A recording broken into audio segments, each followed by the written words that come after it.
Tunakwenda kwenye mchezo wetu wa tarehe 26.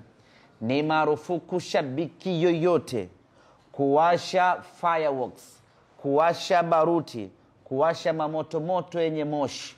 Ni marufuku, hairuhusiwi, ni marufuku, haitakiwi.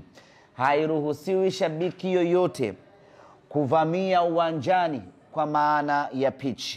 Hayo ndio mambo ambayo kwa misimu hii miwili yametuathiri na kupelekea kufungiwa kutoingiza mashabiki uwanjani.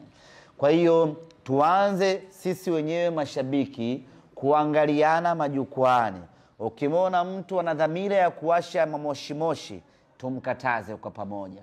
Ukimwona mtu anajiandaa kurukia uwanjani, tumzuie kwa pamoja. Kwa sababu hayo matendo ndiyo ambayo yamepelekea Simba Sports Club tumeathirika mchezo uliopita, mashabiki hatukuruhusiwa kuingia uwanjani.